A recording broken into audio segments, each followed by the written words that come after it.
Yins, guys. Thank you for listening to the Bridge to Buctober podcast, where we talk all about them Pittsburgh Pirates and that. My name is Josh, and I'm joined as always by my brother Jake. What's up, Jake? Hey, man. Series win. Let's go. Let's go. I got to have something to get me up right now. I mean, it's been storming down here for like a week, and the next week's forecast is storms every day. So, good time down here in South Mississippi, I guess. No. Yeah. Good time. I just need the Pirates to keep playing well so that I can just be like in a good mood. Been trying to play Forrest Frank every morning, right? It's about to be a good day. Yeah, I got you. And it's still just rainy and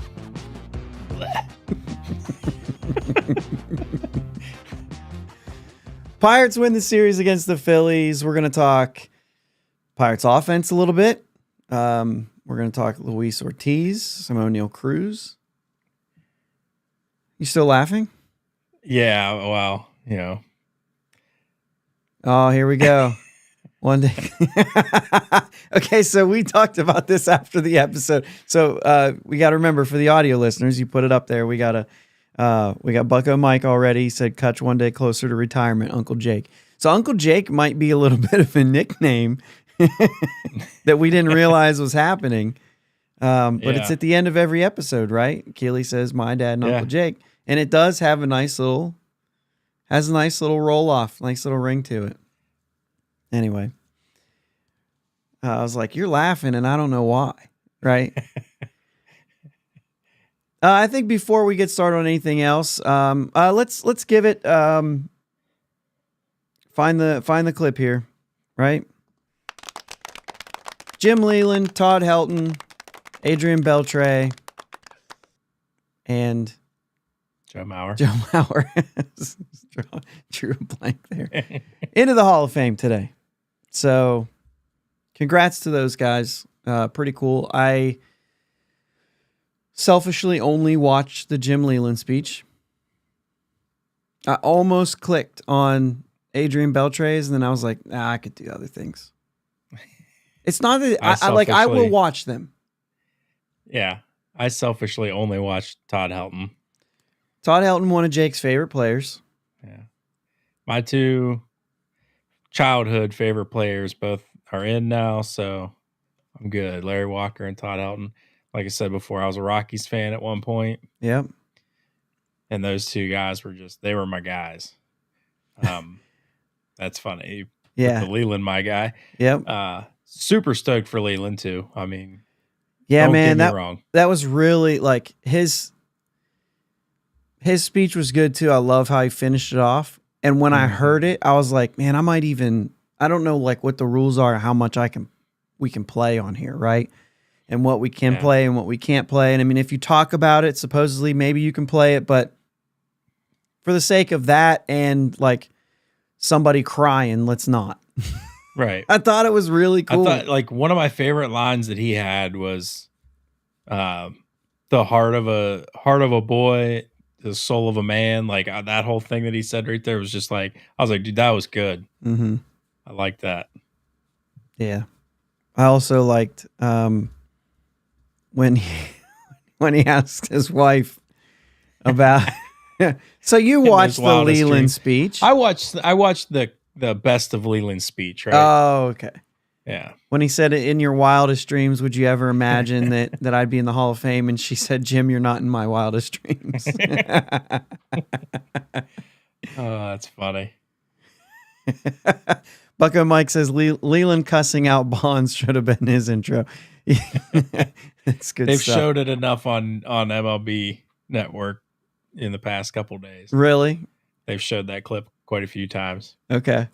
Because Plesac, I was like, Leyland didn't care about your name. He didn't care who you were. No. And I mean, obviously we're, in Pittsburgh, we love him. So I don't know if this is like normal, right? But like he didn't go in with like a team. Because like we were questioning that. It's just a blank hat and it just gives all 4 teams that he managed. Yeah, I thought usually when a player did that, it just had like the MLB logo on the hat. But no, I don't know. But anyway, kudos to them. I mean, I know that we've already kind of talked Hall of Fame when they made the announcement, right? But ceremonies were today. Go look up the speeches. I will end up watching the rest of them. You know what I mean? I'll end up watching them. We've got a flight on Tuesday morning. So I may go like download some of those clips onto my phone so that I could watch them on the plane or something. Just because I'm going to have to find some time. I don't know how long the flight is. What, 6 hours or something? Is it that long? So flying from Pittsburgh to LA. I don't know if it, I mean, I assumed it was straight there. I don't do those details. The details I do was I just bought 4 tickets to the Dodgers game Tuesday night. Dodgers Giants, get to go to Dodger Stadium. Super pumped about that. Yeah. I don't do flight stuff. If you're going straight into LA, it's probably about 7 hours. Okay. So I've got some time, right? I'm going to listen to that. Yeah. That's about it. I'm going to try to download a bunch of clips and listen to them. Download some podcasts and all that stuff. Get through 7 hours. 4 to 5 hours, Bucko Mike says. So we're all over the place. It's going to be anywhere between 4 and 7 hours. I might download way too much stuff. I might not download enough. We'll see. I guess I could also download too much. I could also look it up. Yeah. I still need to listen to the Leyland episode of Shark Week. Nate Bargatze, his podcast, and that's like a 2-hour podcast, but they talk all about sharks. That's going to be hilarious. So that's 2 hours of that trip. All right, let's talk about baseball. Let's talk about the weekend series here with the Phillies, because there's a lot to kind of unpack here. You're coming out of the All-Star break, and the Pirates' first test is the best team in MLB, record-wise, right? And you know, you give them a 3 spot to start off. Martin Perez gives them a 3 spot in the first inning, and you're like, here we go. This is going to be fun. And they answer right back with 3 of their own. And then the game kind of does that, right? Philly scores another run. It's 4-3. They tie it up at 4. Philly scores a couple more or 3 more runs in the next 2 innings, and it takes a little while to get those ones back. Never actually got all 3 of them back until the bottom of the 9th. When the Pirates walked off the Phillies, Nick Gonzalez with the hit. Interesting. Nicholas gives up a run. Santana, which, by the way, Santana had a pretty nice weekend. Yeah. Priester throws a scoreless inning. Holderman, Majinski, and Majinski ends up with the win, beating Alvarado, who then gets bumped from the closer role. Yeah. What are the highlights? I mean, Oneil Cruz hit a couple balls that, you know, actually showed a trail behind it. Tellez, 3 sack flies. No Pirates ever done that. That's like such a weird, that's such a baseball thing, right? Yeah. Like 3 sack flies. You're like, oh, that was great. Reynolds had 3 hits. Reynolds had 3 hits. Cruz had 3 hits. And you know what I mean? It was a little bit of kind of what you wanted to see from the team, from the offense. Mm-hmm. You know, you're 13 hits each for them and the Phillies, 8-7 win. You pick up a starter who didn't quite have a good game, and then you flip it to the next day. How are you going to answer? Luis Ortiz was dealing. And it's totally different, right? He's not going out there and dominating in a way where he's striking a ton of guys out. Right, but he's not walking people. That's his thing right now. Like, he did have 2 walks in this game and 2 strikeouts, but only 3 hits. I mean, he's not getting hard contact. Right. Yeah, and I think I can safely say that if he walked 2 guys, that he's not walking people. Okay. I didn't know if that was like good enough for you. Yeah, it is. I mean, you have less, like, I would say 2 is probably like, in order to say you're not walking somebody, not walking a lot of people, 2 is probably, you know, your max, but Okay. I'm okay with 3. I'm okay with 3. But if you walk 2 or less, I'm fine with that. Yeah, I'm actually out. Especially Unless if you go 7 innings. Well, you go 7 innings, give up 3 hits, I'll get it. You gave up 5 base runners. That's where I can. If you have 3 walks, I don't know. I don't like 3 walks. Now, if you only have 2 hits, then 3 walks ain't a big deal. You know what I'm saying? So I get that. Or if you have like 8 or 9 strikeouts, you end up good, but I don't like that. You know what I'm saying? I don't want you walking 3 guys in a game. That's not that bad. Okay, it's really not. I feel okay. Maybe I'm wrong. Anything more than 3 is no go. There's no good for me. 3 is okay. 2 or less. It depends on how many innings you go. That's fair. I'll give you that. If you have 3 walks and 4 innings, then it's like, dude. Yeah. Yeah. Yeah. I mean, I feel like the only way you can get away with 3 walks is if you get through 7, which just doesn't happen that much anymore. You talk about 6 innings on, average starts, 5 to 6 innings. 3 walks is too much. And it also could come at like a random time where you're like, oh shoot, I just walked 2 guys in a row with 2 outs. Then you bear down and get the next guy. It's like, okay, you had like we'll forgive those 2, and because you just lost it for a second and you regained it, and you really only had 1 walk on the day, but you kind of see what I'm saying. Yeah. And Bucko Mike says, I'll take 7 zeros. You're right. We're digging in a little bit on that. I was also trying to look up. So as far as hard hit balls, he did have 6 hard hit balls in 7 innings. It's really not that bad. We're talking anything over 95, right? Mm-hmm. And I'm trying to look and see what they are. 97, 101.5, 96, 96, 102, and 99. So that's like not even any like elite, right? You're talking about 101, 102 for a couple of them. The rest of them are under 100. So that's really good. And like Bucko Mike says, he had 89 pitches is right. He had 89 pitches and 17 in the last 2 innings. So it was really efficient to like in his last couple innings right there.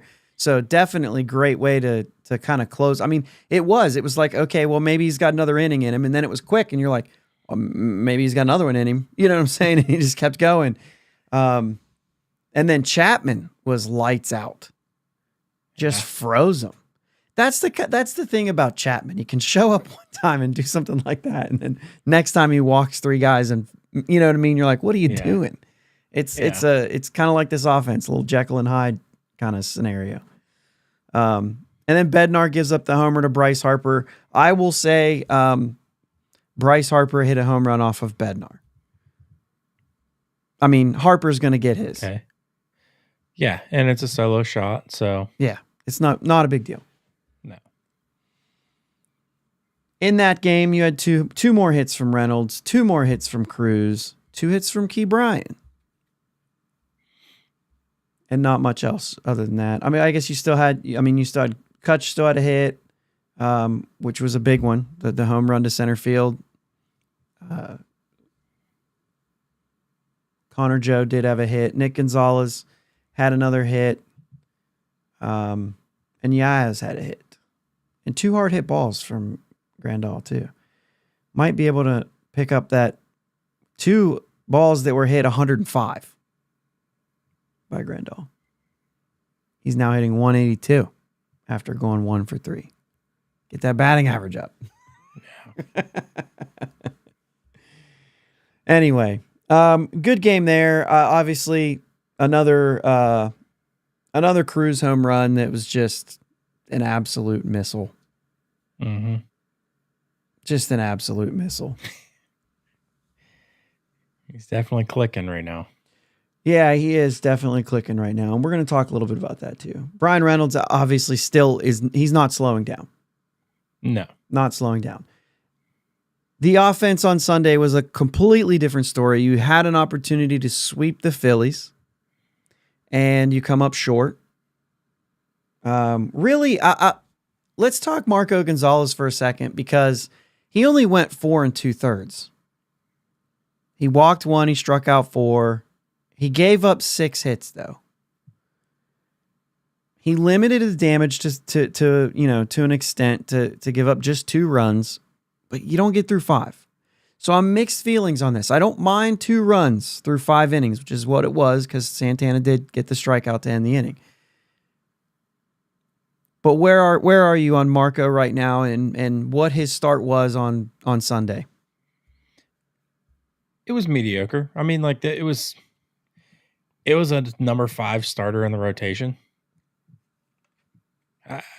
Not impressive. It's not terrible. We need. I don't know what that. Yeah, we need him or Martin Perez to not be a number 5. We need one of them to go. Right. And then one of them to go. Yes. You know what I'm saying? Like you got to have more help. Yeah. We don't know the timeline of Jared Jones. I still think it's not going to be until mid to late August, regardless of what they're saying.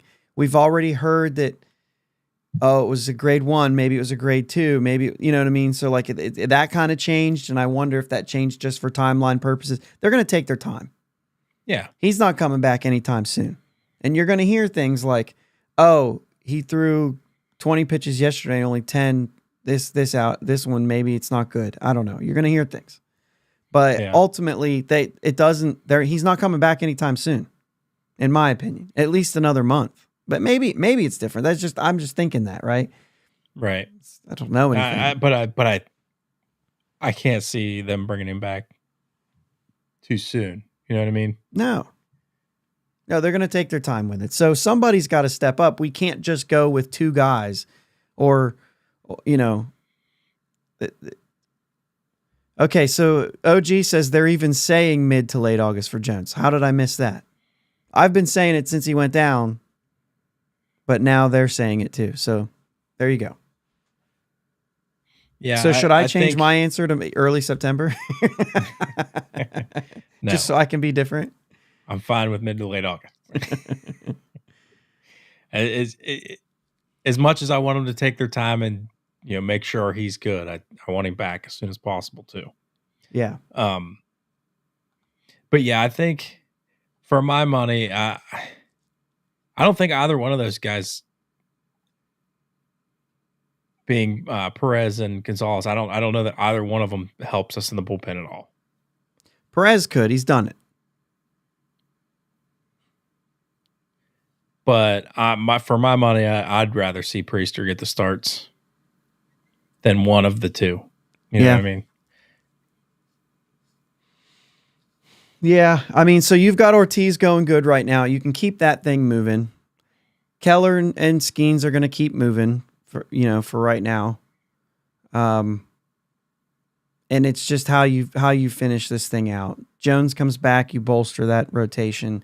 But right now you have 2 left-handed starters. I don't know what the latest on Falter was, but I don't know. I mean, Jake, I just don't know. He's always one of those guys that's like, hey, we're going to give you credit for what you've done, but I still can't look super optimistic about what you're going to do. Right? I just still don't believe long-term that it continues. I think that if he finishes out the year solid when he comes back, then I'm a believer. You know what I'm saying? Like, yeah, I feel like his arsenal is what it is, and he uses it to effectively get outs. I'm not overwhelmed by him by any means, but I'm fine with him in my rotation. I feel good about him in a rotation. Yeah, from the looks of it, and I know that like Marco didn't even go 5 today, but from the looks of it, I mean, right now, I would rather have Marco over Martin Perez. And the fact that Perez can pitch out of the bullpen, you know what I'm saying? Like, there's possibly an option there. I'm just looking right now because obviously right now we have Fleming in the bullpen who's left-handed. We have Chapman in the bullpen who's left-handed. And Fleming not being like, yay, he's in the bullpen. You've got Baraki on the IL who's down in Indy pitching right now. But as as I'm being reminded in my DMs, he's not doing well. And so the question is he just trying to get right, or does that actually mean something? Right. Yeah.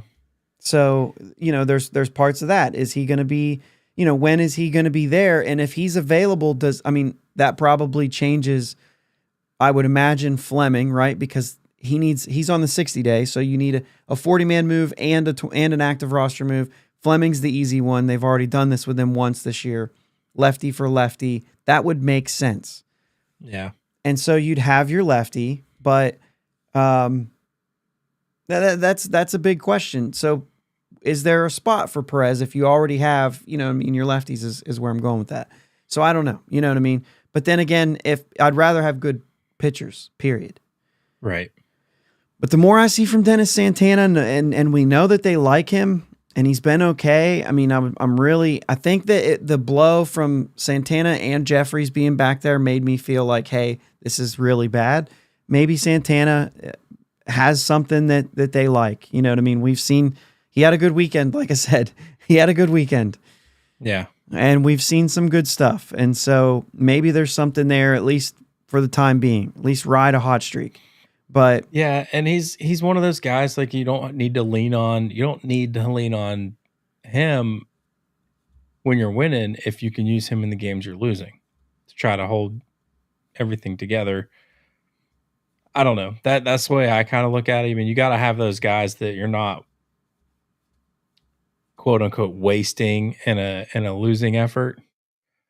I'm sorry. I know are you meaning Santana or Perez? Like if you Santana. Okay.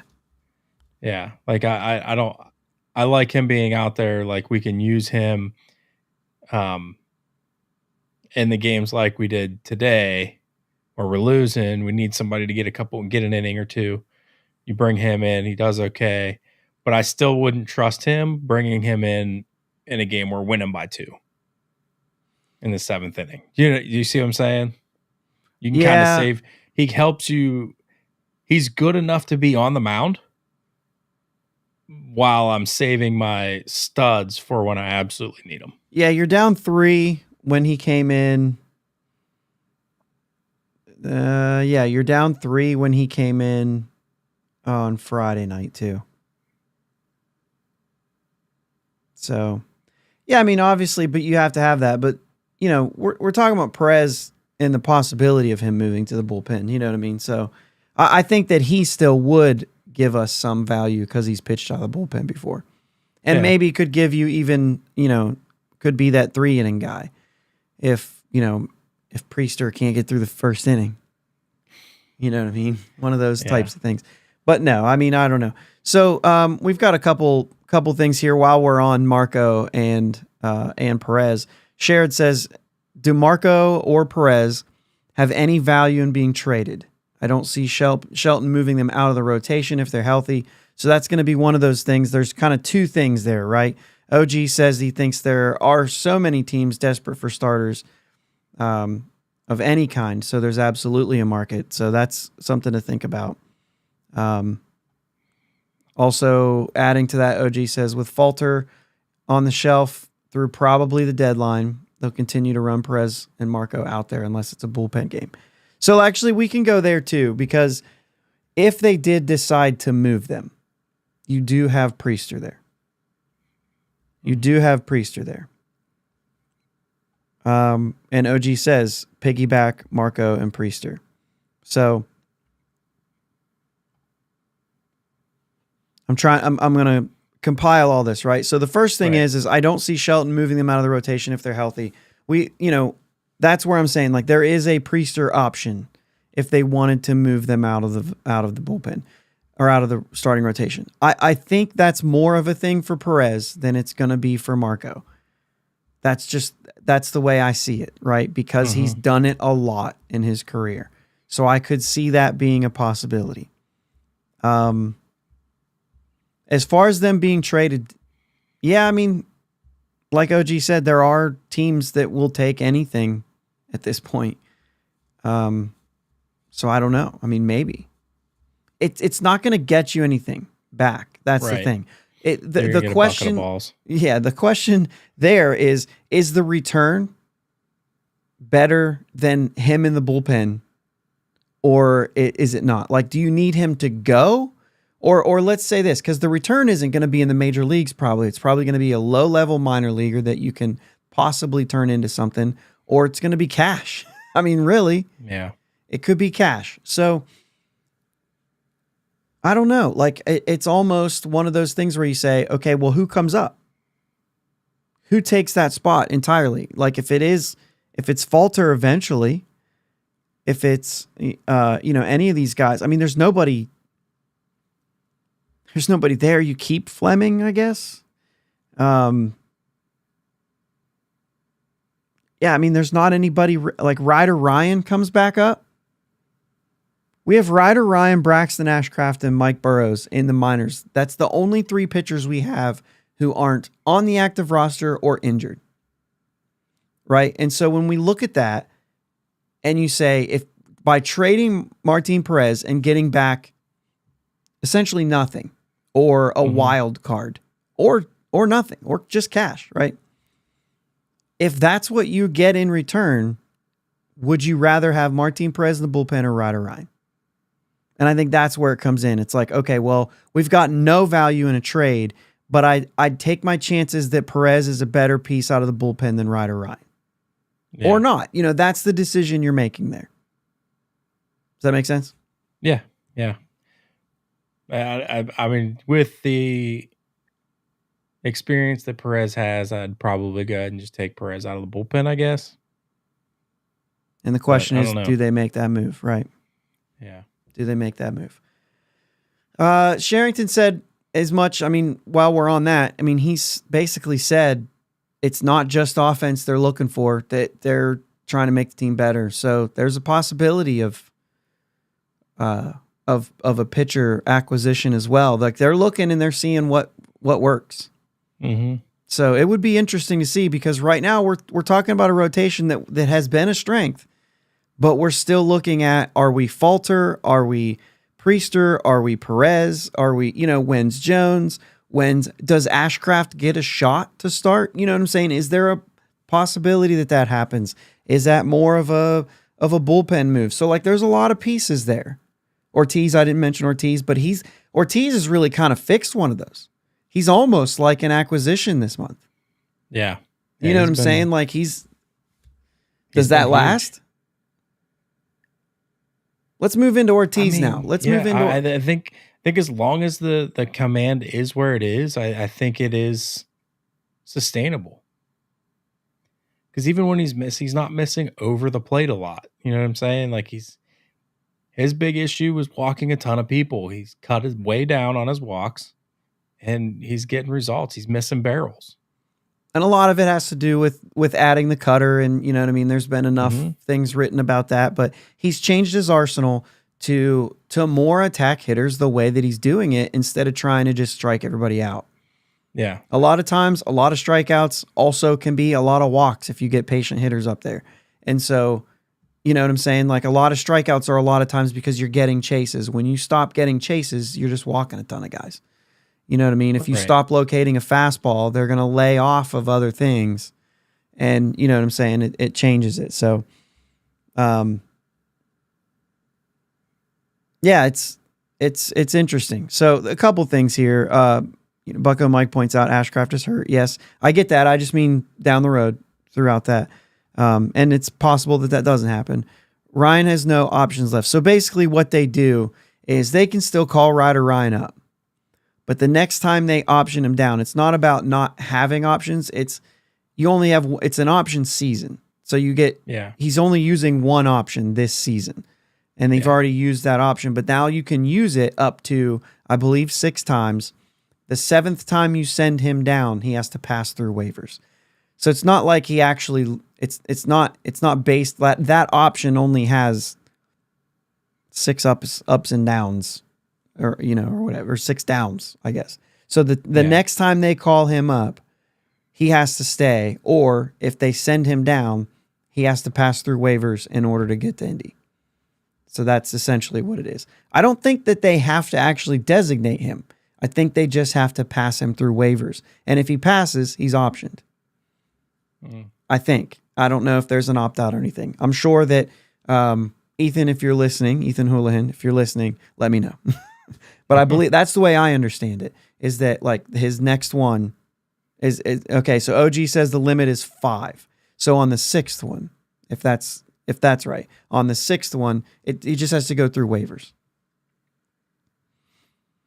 So, okay, so let's talk Luis Ortiz for a second. We talked about, we essentially talked about the pitch mix and whether you believe in it, you do believe in it.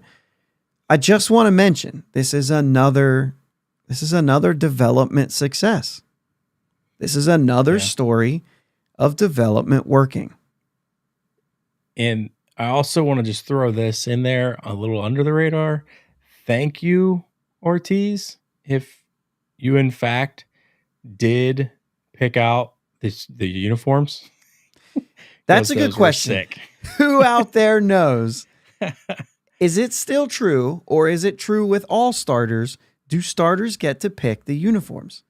Because if so, Luis Ortiz going all blacks with the Pittsburgh jersey. Perfect.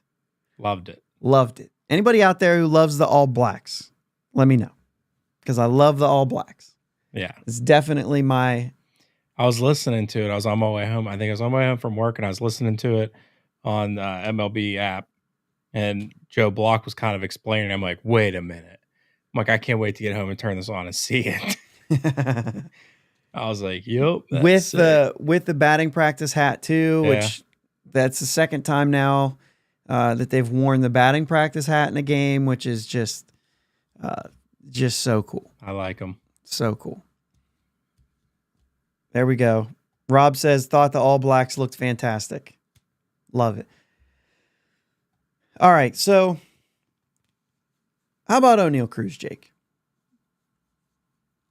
He's a freak. All those things. Wait a minute. OG says the uniforms were in the works for weeks. Bednar threw his live BP back at the beginning of the month in that combo. So it was planned for a while. So probably the whole Yinzer Palooza, they were thinking about all the different things. So Shared liked them too. Had to comment on those. Have to get those up there. Yeah. I love that. So anyway, Oneil Cruz, he's been a freak. He's had the potential. He's got the exit velocity, all the things that people love. Are we starting to see? Okay, let's get this out of the way. Okay, we're going to talk about him hitting, right? But let's get this out of the way. A couple errors today. Probably cost a little bit. Didn't change the outcome of the game because nobody hit. But he's been really good defensively.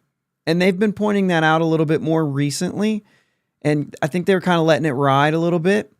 You know what? I'm going to derail us, Jake. We're going to get into Oneil Cruz here, but I have to ask you something. Okay. Are we going to change the replay on double plays? Are we going to fix this?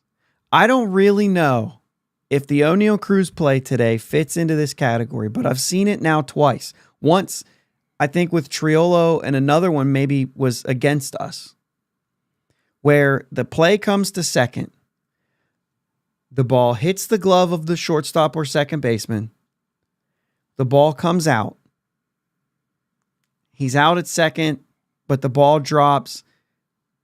Okay, he's out. It was a transfer. They go to replay. And in every case, they call it a no catch because the ball wasn't caught. Now, you played middle infield. Do you ever, on a good throw, on a good feed, do you ever catch the ball? No. Because if you do, you're doing it wrong. Right. You let the ball hit, you take the ball out. It's all one motion. You don't catch the ball. Yeah. That is a transfer. Yeah, I get that. But what you have to look at, if you're going to go into replay, I feel like you got to see the ball in the bare hand at some point. I feel like as soon as you have a handle on it, that's with the bare transfer. Hand, that's the transfer. I get it. Here's what I'm saying, right? The transfer is taking it from glove to hand. If the ball comes into my glove here, and my hand goes here, the transfer is what makes me drop the ball because I didn't put my hand in the right place. Hilariously enough, I just dropped the ball that I'm holding. But the thing is like, to me, it was in the glove. Yeah. They have to find a way to rule this so that the ball can be in the glove. And it's just, if you put your hand in the wrong spot of the glove, that's on the transfer. You don't close your glove on a double play. That's not how you play baseball. Right. Right. Yeah, I'm with you. I think it'd be interesting to see how they could fix that. But I mean, that's, to me, exactly. I think replay goes too far. I don't think that's what replay is meant for. I think replay's mostly to get the obvious calls right. Yeah, this goes back to the neighborhood rule for me a little bit on double plays too. I think on the neighborhood rule, I think that second base should go straight up. Like, the pylon in the NFL goes straight up to infinity. Let's do that with second base, right? Let these guys get out of the way. If they're off the base, that's one thing. If they're over the base, that should be an out. Yeah, and Bucko Mike says that Josh's calf muscle injury caused the drop. No, I think they got a lot of work to do on double plays. I really do, across the board. This whole I'm waiting. If I'm playing middle infield in the major leagues and somebody comes at me standing up, I'm throwing the ball and hitting them right in the chest. Like, you gotta slide or get out of the way. I'm sorry. This whole running straight through second base, I feel like that's true, worse. Right? If you throw it and you hit him, the guy at first is out. Yeah, that's a rule, right? And they just run straight through the base anymore because they can't slide and take anybody out. I don't even know how you fix it at this point because they got to backtrack to fix it. Well, they can slide and take somebody out. They're allowed to do that still. That's the thing. That's the whole Jeff McNeil thing where he was complaining with Rhys Hoskins saying, I can't believe you did that. And Rhys Hoskins did nothing wrong. He was entirely within the rules. You are allowed to break up a double play. You just can't go out of your way to do it. Right. You can't go past the base and you can't go like cleats up, which you shouldn't be able to. That's okay. Yeah, no, but you should be able to slide into the base and take him out. You can't lift your hands up. You know what I mean? Well, you can. Apparently you can do that now too. You can, but the ball can't hit you. Yeah. If the ball hits you when you do that, the guy at first is out. Just like if you're running straight through the bag and the ball hits you, the guy at first is out. You got to remember, Oneil Cruz just did this, running into third, and it hit him, and they said, that's obstruction. He's out. Right. Which the guy at second was already out because they still caught the ball, but they also called Cruz out when he wasn't. You know what I mean? Basically, they played pegs on that play. They pegged him in the head, still got the out at second. He was out. But no, I think this is a really interesting thing because I think the nature of, like, you have to keep it baseball. Yeah. And you just don't catch the ball at second base. It's all just open glove, let it hit, go into your hand. Yeah. And if going into your hand is catching it, then what's the transfer? Right. You're right. They have to make a change to this rule. Mm-hmm. OG's got a couple things here. Let me look through here what we got here. I would think calling it a transfer is a judgment call, and those are generally not included in replay review. See, that would be interesting because then if you called it on the transfer, but he actually didn't catch it, like, you know what I mean? Like if it comes in, I don't have a glove here, but if it comes in and like hits the thumb and then you reach into the glove and it actually comes out, but never made it into the actual palm. Sorry for that noise, but never actually made it into the glove, like into the webbing or the palm of the glove. If it hits the thumb or the fingers and comes out, then that should be a no catch. But an ump who doesn't have that angle might call that a transfer. So I think when it goes to review, I think there has to be something they're going to have to do it. So also interference, OG says interference is only if they see intent, like changing path or swatting. So like hands up. So they can just run it. If they get hit by the ball, it's not interference. Like you don't have to slide at second. Obviously not. They don't at all anymore. They just run right through the bag. Yeah, I mean, on the Cruz play, there was a couple things, right? There was a couple things involved. Cruz was out. This is different. Cruz was out for obstruction because he changed his path, right? And we understand. We talked about this. You can go back to our episode. I believe that Cruz was trying to get out of the way, but he went the wrong direction. I don't think he did that on purpose. But either way, within the rules, he did change directions and went into the path. That's obstruction. That's why Cruz was out. Rowdy was out because the ball hit. I mean, Rowdy was out anyway. Yeah. Right. But he would have been out because of interference because the ball hit Cruz. That's my understanding of it. Yeah, and like I said, this here, even though I'm saying that totally he didn't do it on purpose, but it sure looked like it. I think that it was just a mistake there. So Pit City, what's going on? Just joined into the chat as well. So it's just, to me, that's something that needs to change. I think that the Cruz play was maybe on the line there because it might have only made it to the web. Is that considered? Did it kind of not? You'd have to see it a little bit better. But I think if the ball's in your glove and you reach your hand in and you don't reach your hand into the right place, that's the transfer. That's how you mess up a transfer. Yeah. And I think that that play there should have been not an error. I think it should have been out at second, safe at first. It was on the transfer to me.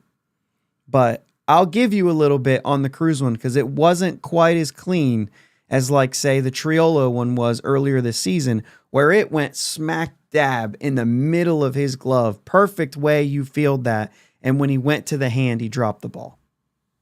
You know what I'm saying? It never actually got it in his hand. And that has to change. Yeah. They have to figure out a way to make that change. They're making it so hard to turn a double play right now. And it's a huge swing. Huge swing. It really is. Yeah. All right. So back to Oneil Cruz and how he's doing. Are we seeing what could possibly be Cruz like actually showing up in the major level? Like, we haven't seen it yet, right? We had a view of it here. We had an injury. We had, you know what I mean? We haven't seen that full season Oneil Cruz where we could have a potential star. Right. Where he really hits his stride. Yeah. He's got all the tools to be a star. Will he ever be it? And that's the question. And I wonder, and it's a small sample right now. It really is. But what are we seeing here? And let me hear it. So we got Bucko Mike says Cruz has more work to do. To be fair, everybody does, but like, right. I want to hear more of that. Like, I want to know if we're buying into this or if we're saying, I don't know. Like, what he's doing right now is doable. Like, he has the tools to do it. This isn't like something that feels out of, remember when Key Brian Hayes came up and was just like ridiculous. We all thought like, that's not going to stay. When Triolo came up last year and played the way he did, we all looked at the numbers and said, I don't think this is who Triolo is. What Cruz is doing right now isn't overwhelmed. He's not hitting 390. He's not hitting 460 in his last 15 games. I think he's doing something that's actually sustainable. I think he's a little higher than where I would expect him to be as far as average goes. Is it sustainable? Sure, maybe. But I look at him more in like the 280s consistently when he's hitting his stride, 280, 290. Okay. If we're getting the best version of Cruz. But I mean, what he's doing right now sure is fun. I mean, he just hits the ball so dang hard. So what we're looking at right now in the last 15 games is one way to look at it, because that's, you know, MLB's general thing. In the last 15 games, it's 333. Yeah, I had pulled these numbers up. Which is a little heater, which he's more than capable of doing often. You know what I mean? But he's going to have, I look at it evening out. You know what I mean? Around like that 280, 290. Yeah. As a minor leaguer, 275 hitter, you can kind of look at that. When he hit his stride, though, 2019, he hit 298. Obviously didn't have a 2020, but 2021, he hit 310. 2022 was when he kind of had his like cup of coffee, right? So there was a lower batting average that season, and it was like, okay, but is he there? 17 home runs that year. He's 2 away from that right now. Once he got to the majors, 17 home runs. And then obviously the injury last year changed everything. So like there's some higher averages that we've seen from him, but probably safe to say like an all-star, like great season for him is going to be around 270, 280. The strikeouts are going to be up a little bit. That's like, okay, now we have a possible MVP. We know it could be 40 or 50 homers, right? That's the part that's less like, yeah, we get it. This guy has 40 homer potential. Yeah. But we just don't know what the average is going to be along with that. Right. So if I go back to, I believe it was June 13th when we were talking earlier. If I go back to June 13th, that's not the day. I knew I'd do this. June 9th. If I go back to June 9th, he had a good day that day. That's why I'm going back there. Okay. Since then, it's 29 games, so we're close to that 30 mark, but there was an 0 for 4. So 278, 29.9% K rate, 316 on base, 124 weighted runs created plus. I'm using Fangraphs right now, so we're going to get weighted runs created plus rather than OPS plus. And we don't like WAR, but we're going to compare two WAR numbers to each other, which is when I think it's effective. I don't think it's really effective to compare certain things, but in this case, we're talking about the same player. I'm going to compare two numbers. Offensive 3.8 during that time. Total WAR 0.9. If I change that to June 30th, okay, now we're getting his last 13 games. He had a nice day on June 30th. I'm going with that day. He's hitting 367. This is the small sample size that I said, right? That when we start seeing averages like that, okay, well, that's obviously like, this is how he's doing lately on a hot streak. We want to try to look at enough data that where we can see a hot streak and a non-hot streak, 278, right? But on this one, what you're seeing is the WAR doesn't change, which means all of that 0.9 has happened in the last 13 games, essentially. Everything else evened itself out. The offensive WAR is 7.0. Like, it's huge. Yeah. 206 weighted runs created plus. And the average is 367, on base 407, slugging 714. It's ridiculous, right? And those numbers are crazy. He's got 4 home runs during that time. His K rate is 31.5. So what you're seeing is sometimes there are players that you can deal with strikeouts because they're actually going to be better when they're striking out. Today, there was an at-bat where Cruz takes a couple pitches, close pitches, good takes, and then there was one that just hit the bottom of the zone, and he didn't agree with it. It was a strike. He was wrong, but he didn't agree with it, okay? The very next pitch was right where the second pitch was that was called a ball. But Cruz thought the third pitch was a ball, so he swings, saying, well, now I got to protect that spot. Yeah. And then the fourth pitch, or the fifth pitch, even further down, and he chased, thinking the same thing. I have to protect that spot. That kind of strikeout I'm okay with. You know what I'm saying? Like, I'd rather you go down swinging, especially Cruz, who can hit a breaking ball down there 400 feet. Right. And so, like, the only thing I don't like about it was the situation. Mm-hmm. We needed him to get a hit there. Remove situations aside, that's not bad, right? And I don't know that there's much else you can do about it. There was a couple strikeouts today where people were kind of like, oh, yeah, you can't do that. And I'm like, dude, that was a good pitch sequence. Like, there was even a pitch sequence today where Gonzalez did something specific and went upstairs, and I thought it was like incredible that. Well, I thought he didn't get it high enough. He got Bohm to swing. I think it was Bohm. I don't know if it was Bohm, but I'm going to go with Bohm for the sake of the story. But he didn't get it high enough. And then 2 pitches later, he went back up there, got it high enough, but now he's already seen it. He took it. Yeah. But the first one, had he got it high, I believe he gets a strikeout there. Sometimes pitchers can earn it with their pitch sequence if they execute. Marco didn't in that case, got the foul ball. And then, I think he ended up getting Bohm out, but I'm, for the strikeout. And I think that in that scenario, like that pitcher executed his pitches and got Cruz out. Yeah. So yeah, I've seen a few lately, just like some backdoor sliders that are just nasty. Like there's nothing you're gonna do with that, but right. I can accept those. Yeah. OG says Cruz hitting. Yes. Well, that's the thing. They're major league pitchers. OG said Cruz hitting lefties lately is a big step. Yeah. Some of his biggest hits have been off of lefties. Bucko Mike, best version of Cruz, 265, 35 homers. Did you type the no? Okay. He meant 100. Yeah, he fixed it. 120 RBIs. So he typed 220 RBIs, and I thought, okay, how much of this can I take seriously? I don't care much about steals for Cruz. I don't either, Bucko Mike. I don't either. Homers and RBIs, 100%. I honestly, I think what you're saying here, 265, 35 homers, 120. I would even like the 120. I don't even throw that in there. And the reason I don't throw that in there is because that requires other people. So he could put up the same production 2 years in a row.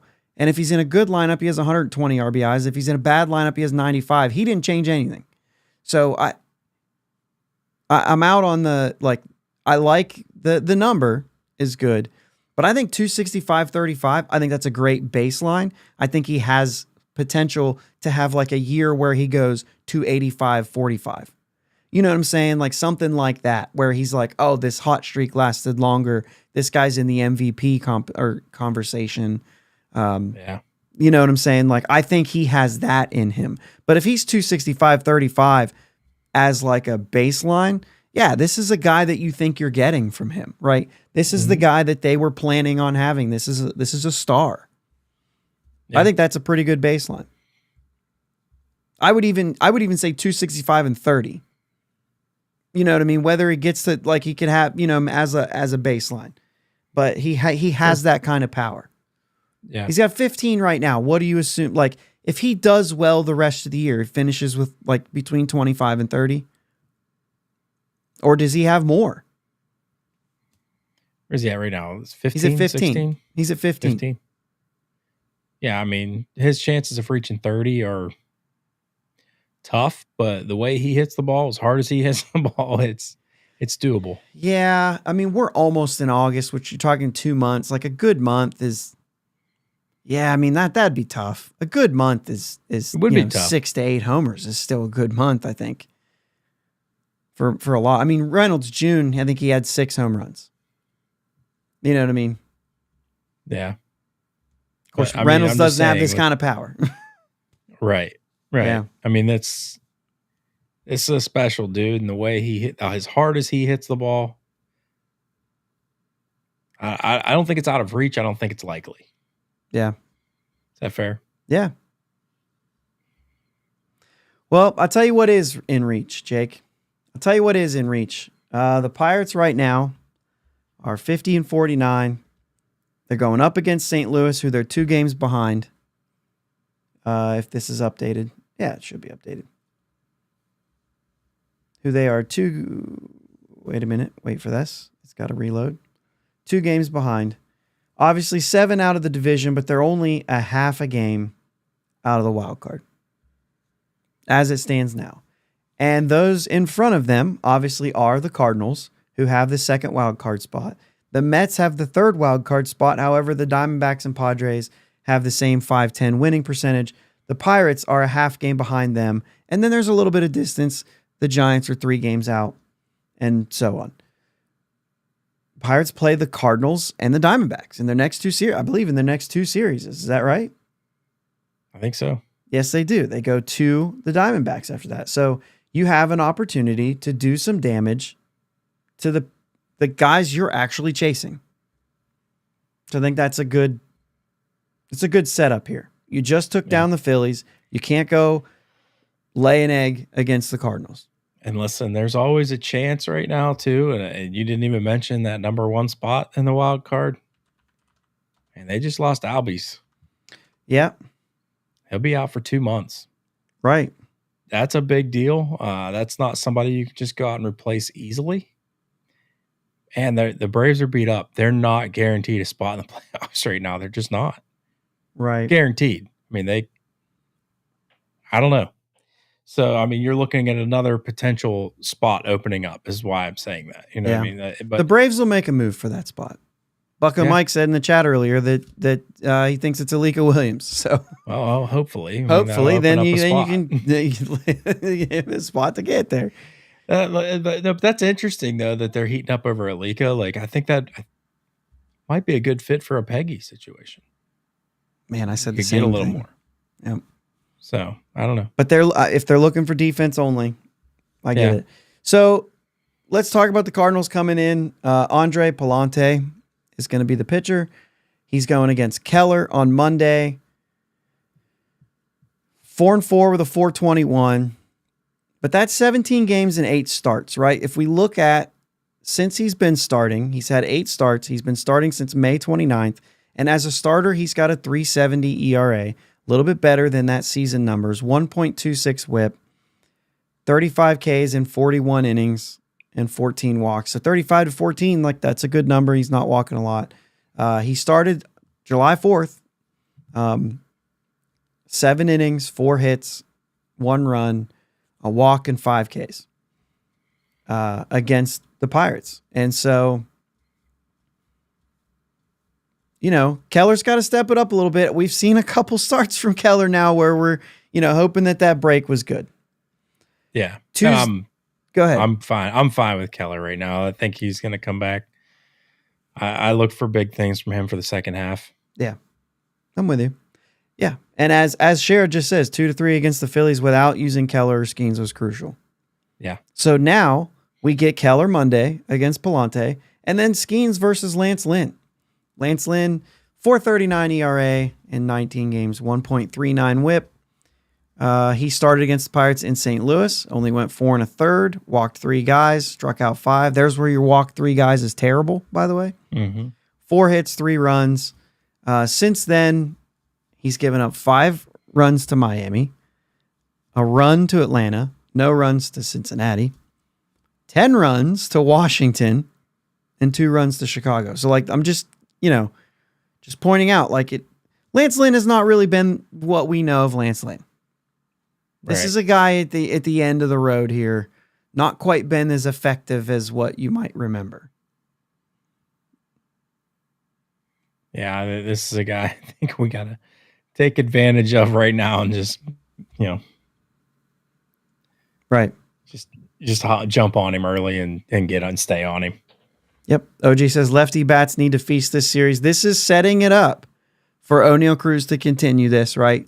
Let's see Oneil Cruz do this for a little bit. I want to see some big hits from him. And then let's get some of these guys, we're getting close. How many days now till the deadline? What did we say? The deadline was going to be the 28th or 9th?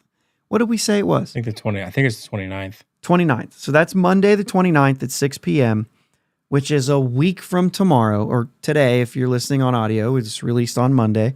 That's 1 week. So we don't know what's going to happen. But if Jack Sawinski thought that the whole Palacios thing was about him and he went out and got 3 hits because he heard that if that's true, go do it again or something. I don't know. OG says 30th, but I swear we looked it up last week and we saw that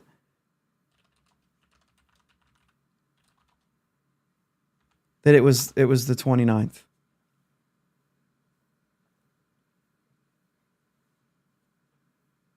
Nope, July 30th. I mean, literally, we just talked about this on the last episode. We looked it we up. Sure did. And we totally already forgot. I thought it felt early because we thought it was because it used to be the 31st. Well, yeah, but I didn't think one day would have felt early. That's why I was confused. So it is the 30th. So not quite. We've got, we just did a show. It would have been Friday and we said 11 days. So, okay. Anyway. Hey, you know what? It's fine. Everything's fine. Everything's fine. So, all right. So the 30th. Let's see how this thing shapes up. I am more of a let's see what happens and then we'll go from there than I am like let's speculate exactly what it is. So it's coming down to it. Some guys are going to have to step up. And now's the time to do it. I don't like to speculate too much because they do way more research than I do. I don't have time to pay attention to the entire league and think who's going to be a good fit. Let's just see who they can go out and get and we'll react to it. Yeah. Once again, hopefully it's somebody. If they're not going to go with Sawinski, I'd like it to be Winker. I don't want to see. The more I look at this Taylor Ward, the more I'm like, nah, no thanks. He's not been good at all lately, and he's still right-handed. He didn't change to left. Like I just it's not good enough for me. So, yeah. OG says their new thing is to have it come after a weekend series, so it isn't moving players in the middle of a series. Well, the 30th is a Tuesday. Am I in the wrong month here? No, I'm in July. What year is it? What year is it? That's a Tuesday though. At 6:00. So any moves, basically they're going to have their player by the weekend. But yeah, I mean, wasn't it last year? It was actually like August 3rd or something. Like it was even later instead of earlier. I don't remember. Yeah, I don't know. Anyway, let's see if the Pirates make any moves. There's a lot of names out there. Brenton Doyle's a name that Canyon just put in the chat. There's a lot. There's a lot of names out there. It would be a good pickup. There's a lot of names out there. It just depends on whether you're a fan of Jack Sawinski or not. I think when it comes to outfield, I think it matters if you're a fan of him or not. If you're not a fan of Jack Sawinski, you would want a long-term option. If you are, like myself, I think he's had a bad year. I think it's worth another look. And I would get a rental for that position. And I understand getting a rental. He's still not busting out. You thought maybe for a second, and then he didn't finish the break very well. And if he has a good Cardinals series, you know what I mean? What are you thinking? Well, where do you go with this? If he gets to play much, I mean, I would say that he's at least not getting dealt. And so that's where, you know what I mean? If he does well, he might be able to stick around. But if you go get a lefty bat, I don't know how he doesn't go to Indy. Right. Palacios is playing better. So, I just don't know how. And OG says, need to upgrade center field. Jack should play left field anyway. I'll give you this. Like, I do like Jack. I'm talking about at the plate. Like, the defense it's whatever. You know what I'm saying? Like, he's not terrible. I know that if you look at defensive metrics, which, like I said, I'm not always completely buying in on. Yeah. You can look at all those different things and say he's terrible. I just don't believe you. I watched the games. I watch him play. And, I don't think he's terrible. But, yes, I think he should be in a corner. Mm-hmm. Actually, I think, as we look at it, like, I like him in right field. I think he's been his best in right field. But I do understand, like saying, if we have Jack in left and we have Brian in right, Reynolds in right. I do like that too. Reynolds' arm would play really nice in right. So, that's fine too. They're both guys that are going to be good outfielders or at least average outfielders in the corners, and both of them are going to hit. That's what I want. Jack just needs to hit first. You know what I'm saying? If he hits like I think he can hit, if he can be a 25 to 30 homer guy, he's important. But that's a corner outfielder. So I get that. I don't know that, Canyon says Doyle can replace Mike Taylor in center field. You're right. And I would love that. Absolutely love that. So, yeah, I don't know. It's going to be really fun. It's going to be interesting to watch. And here's what I will say, too, to finish this thing off. Okay, so Canyon also says him and Jack can switch and platoon. So Doyle's a right-handed hitter, apparently. And if he is, I don't know how much I'm giving up for a platoon player who only plays against lefties, which isn't very much. If that's what you're saying. Unless Jack breaks out, we need a left-handed hitter for this lineup. You know what I'm saying? Jack can do it in 2025, right? Unless he starts heating up, we need a left-handed hitter. Whether that's Jack or whether that's an acquisition, somebody needs to show up and do well. So, and it needs to be left-handed. I think defense will figure itself out. I know that sounds crazy. I know how important center field defense is. Right now in this game, you're going to win by hitting the ball over the fence right now. Mm-hmm. And I got to have people to do that, especially with great pitching. Yeah, Doyle's played in 94 games. He's hit 16 homers. So, I mean, he's playing against both righties and lefties. Right. Is he hitting against both? I mean, I would imagine, right? I mean, when you're batting 279 with a 344 on base, I'd imagine you're hitting both. Yeah. Yeah, you're hitting both. But he's got a long way to go. That's like selling the farm for a guy like that. Yeah, he's 26 years old. Yeah, that's a long-term. I don't know that they'll be willing to. I think they look at him as a guy that they're going to build around. So right. I don't think he's even available. Right. Yeah. Well, either way, I go back to I need home runs.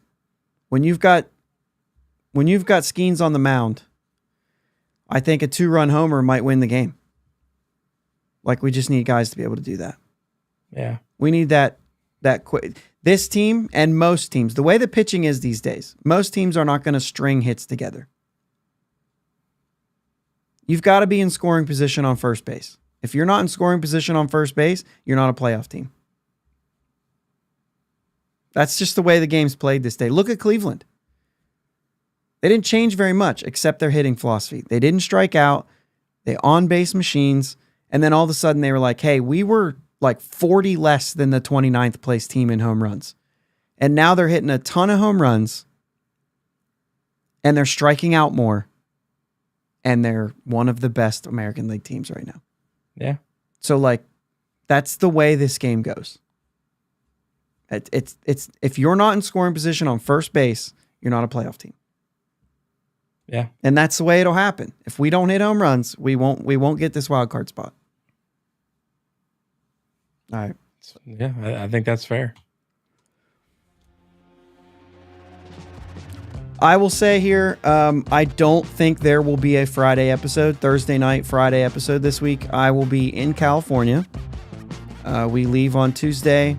I am going to a Dodgers game, but we are going to be, I think, at Disneyland on Thursday, or maybe one of the other one, adventure park thing. Either way, we're going to be there, me and the family. So, we talked about it. We don't know what that would look like or how we would do it. So, probably not. We'll probably see you in a week. I don't have a setup like you. I can't do one on my own. Right. I get it. I get it. All right. So anyway, what Bucko Mike says, Uncle Jake going solo. If we could figure out a way, we probably just didn't plan far enough in advance. Yeah. So we'll see. But I just don't know what it would end up being. So maybe I'll do a solo live from Disney in Anaheim. I don't know if I can do that either, but maybe. All right. Hey, let's win another series. Yeah, I mean, we have to at this point. At this point, we got to take the next two. I would have been okay with one game against a team like Philly. I'm not okay with that here. We've got to win a series. Yeah. We got to. Yep. I just let that song play all the way through. We never do that. Let's just do it again. Yeah. Let's go Bucs. Let's go Bucs. Thanks for listening to my dad and Uncle Jake on the Bridge to Buctober podcast. Follow them on Twitter, Facebook, and Instagram at Bridge2Buctober. Don't forget to subscribe so you know when new episodes are released. Clear the deck, cannonball coming, and let's go Bucs!